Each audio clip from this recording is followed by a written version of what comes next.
Very good morning, dear students. I am your Dharmendra sir from English Learning Portal. Today I am going to elaborate second poem which is taken from your first flight book.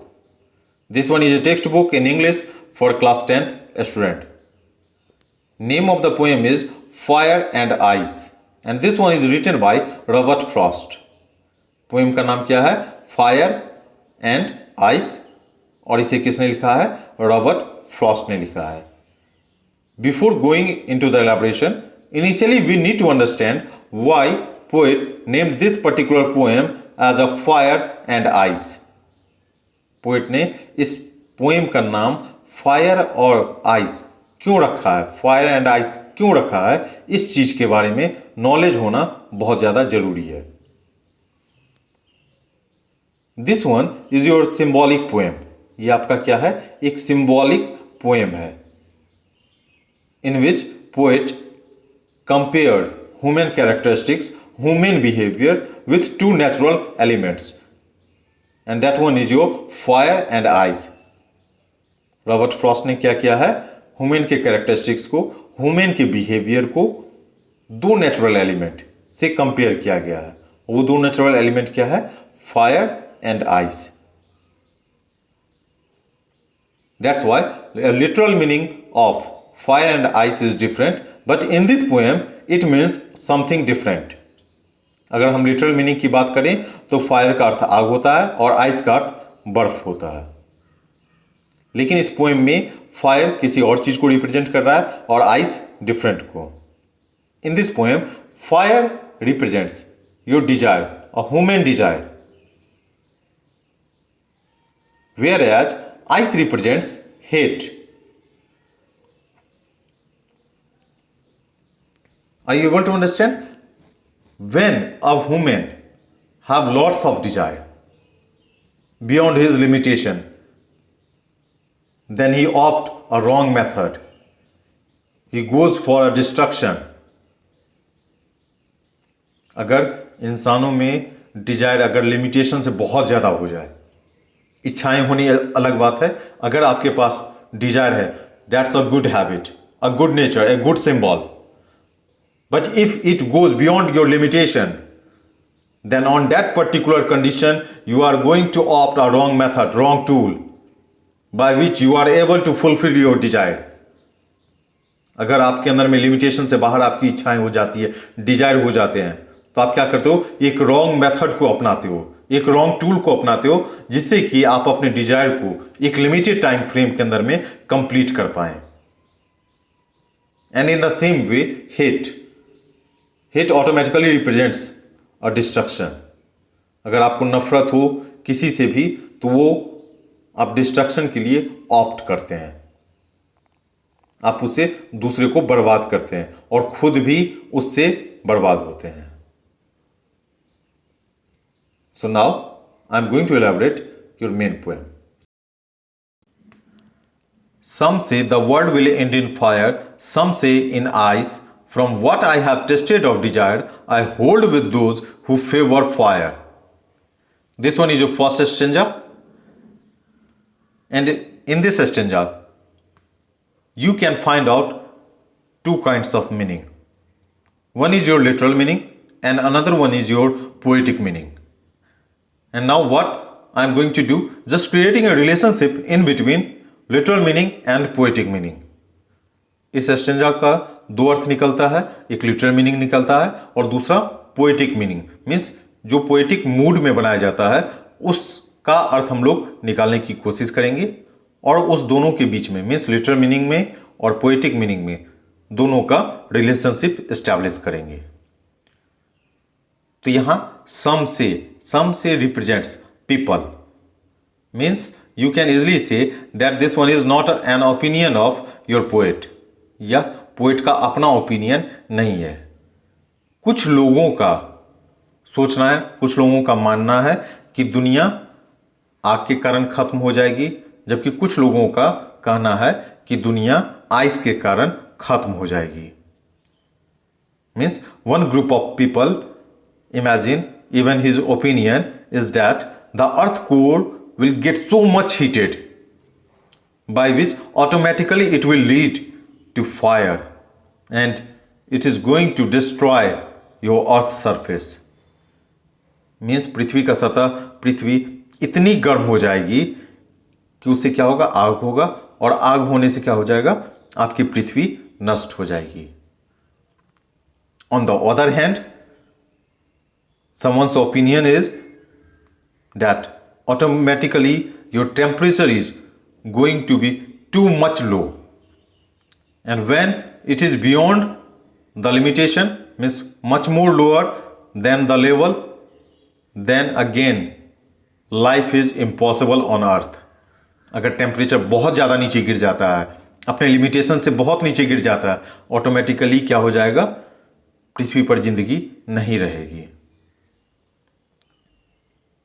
Means from what I have tested of desire, यहाँ poet का कहना है कि इनकी अपनी जो Dzire है, जो इन्होंने महसूस किया है, टेस्ट किया है, वो किसके फेवर में है, फायर के फेवर में है, कि आग के कारण क्या होगी, पूरी दुनिया तबाह हो जाएगी, पूरी दुनिया बर्बाद हो जाएगी. Now in poetic meaning, as I dictated, fire means desire, whereas ice represents hate. Now you can understand, when you have much more desire, automatically you are going to lead up a wrong method, a wrong tool by which you are able to fulfill your desire within a limited time frame. क्या हो जाएगा, आपके अंदर में जब इच्छाएं बहुत ज़्यादा हो जाएगी, इच्छा शक्ति बहुत चीज़ों को पाने की एक कम समय में, एक लिमिटेड टाइम फ्रेम में हो जाएगी, तो आप क्या ऑप्ट करेंगे, कौन सा मेथड ऑप्ट करेंगे, एक डिस्ट्रक्टिव मेथड आप ऑप्ट करेंगे, जिससे कि आपकी डिजायर कम समय में ही क्या हो जाए, पूरी हो जाए. जबकि कुछ लोगों का मानना क्या है कि नफरत के कारण पूरी दुनिया खत्म हो जाएगी. नफरत अगर ज्यादा हो जाएगी, इट मीन्स आपके अंदर में सेंसिटिविटी नहीं होगी.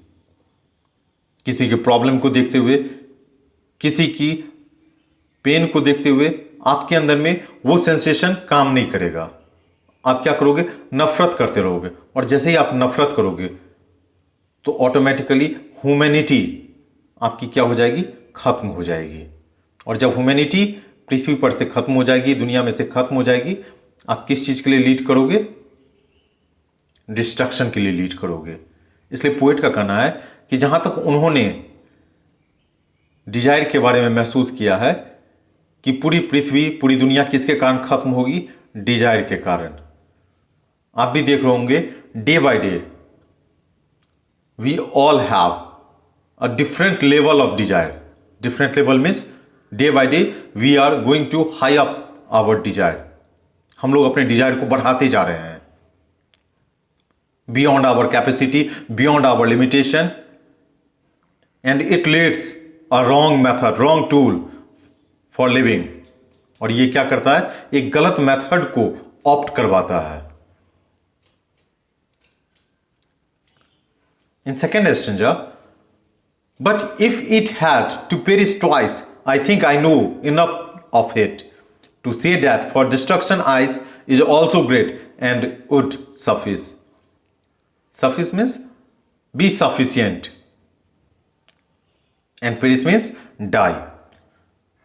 अब यहां पर क्या है कि दुनिया को खत्म करने के लिए, संसार को खत्म होने के लिए दोनों ही चीजें काफी है. पोइट को भी पता है कि अगर नफरत बहुत ज्यादा हो जाएगी तो भी क्या होगा, पृथ्वी तबाह हो जाएगी, आपकी दुनिया तबाह हो जाएगी. इसलिए आइस भी क्या है, डिस्ट्रक्शन के लिए एक बहुत बड़ा जरिया है. अगर नफरत इंसानों में बहुत ज्यादा हो जाएगी, ऑटोमेटिकली क्या करेगा, लोग एक दूसरे को मारने के लिए सोचेंगे. They all are looking with each other in a murderous eye. क्यों? क्योंकि आपके अंदर में दूसरों के प्रति कोई भी सेंसेशन, कोई भी सेंसिटिविटी वर्क नहीं करेगा. और जब आपके अंदर में सेंसिटिविटी होगी नहीं, तो आप क्या करेंगे, डिस्ट्रक्शन के लिए, हेट के लिए जाएंगे, और वो डिस्ट्रक्शन दूसरों के साथ साथ आपकी इनर डिस्ट्रक्शन को भी क्रिएट करेगा. So at the end of this poem, just I would like to conclude that for a people, for a human, a desire is much more compulsory, but it must be within its limitation. या क्या होना चाहिए? अपने एक दायरे में होना चाहिए, अपने एक लिमिटेशन में होना चाहिए. Try to save ourselves from hate speech, नफरत से, हेट स्पीच से हम लोग जितने हो सकें उतने दूर रह सकें. By which we can generate, we can create a good environment for our future. हम लोग अपने आने वाले भविष्य के लिए भी एक अच्छा एनवायरमेंट क्रिएट कर पाएं. Now we need to understand poetic device which is used in this poem. Poetic device जो यूज किया गया उसके बारे में अब हम लोग समझते हैं. Fire, desire and fire means first one is your rhyming scheme. इसमें क्या किया गया है? Fire, desire and fire, they all have same kinds of suffix, that's why we named it as A. But ice has different kinds of suffix, that's why this one is known as B. If you are going to categorize in between three sentences, then what you can say? A, B, A. Okay? And the second poetic device which is used, that one is enjambment. What is enjambment? When the same sentence continues from next line. You can easily watch on this screen.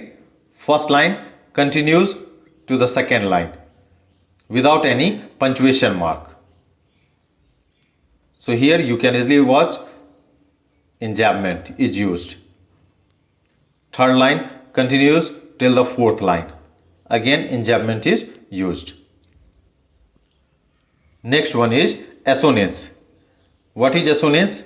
Repetition of vowel sound in same line.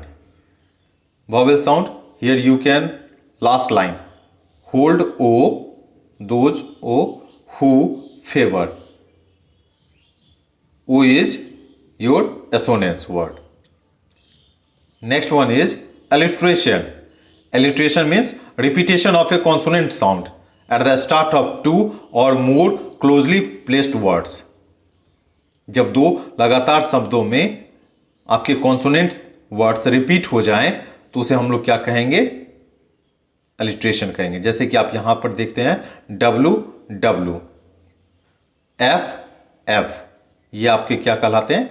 Alliteration कहलाते हैं. Means दो लगातार शब्दों में, दो continuous शब्दों में अगर कॉन्सोनेंट साउंड बार बार रिपीट होता है तो उसे हम लोग क्या कहेंगे? एलिट्रेशन कहते हैं. Next device which is used is anaphora. Anaphora, the repetition of a word or expression at the statement of two or more consecutive lines. जब कोई भी स्टेटमेंट या कोई भी चीज़ हो, शब्दों को लगातार अगर रिपीट किया जाए तो उसे हम क्या कहेंगे? एनाफोरा कहेंगे. जैसे यहाँ आप देख रहे होंगे first line and second line, सम से दोनों ही लाइन में यूज किया गया है, इसलिए हम इसको क्या कहेंगे? एनाफोरा कहेंगे. In the next stanza again what is your rhyming scheme? Ice have the same suffix which we used in B. Hate is different one, so we put it as a C. Ice, again you will find same suffix here, suffix, again this one is known as B, and hate and great both are your C. So you can easily understand rhyming scene is BC, BC, B. Means first line is your B, C, B, C, B. Second, and the next poetic device which is used in this second stanza is personification. Personification means when we are going to give a human qualities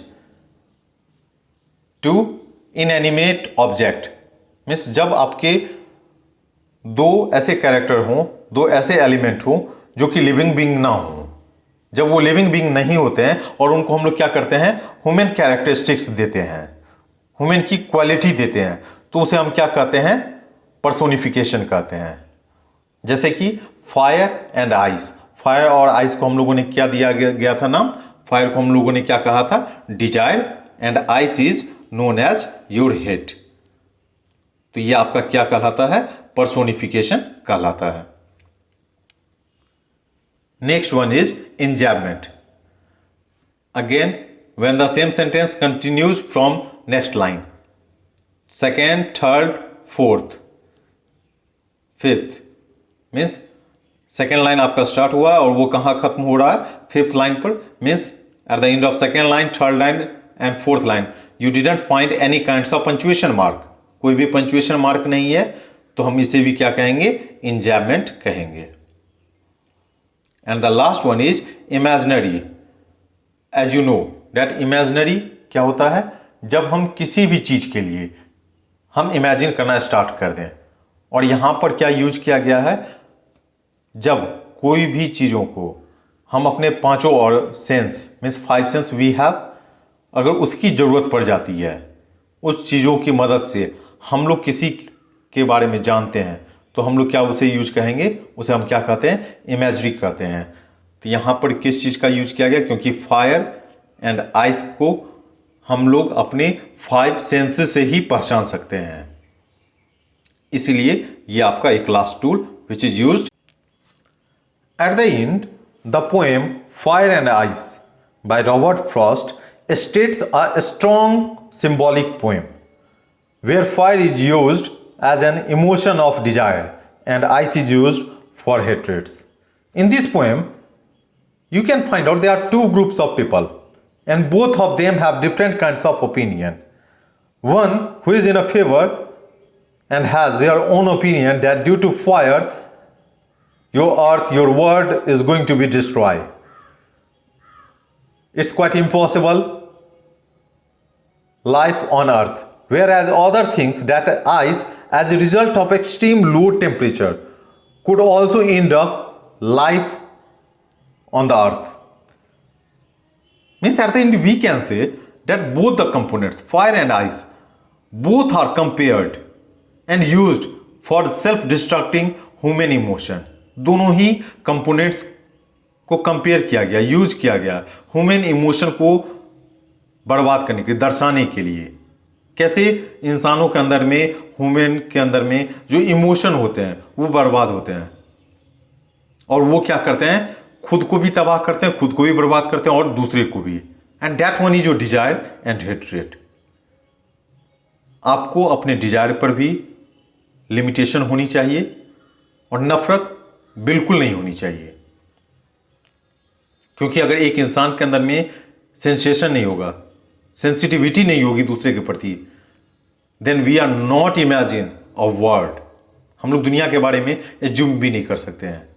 so what we need to do, we need to create an emotion for other by which we can create humanity. Okay, thanks a lot. And if you have any kinds of problem, try to write in your comment box. Okay, thanks a lot.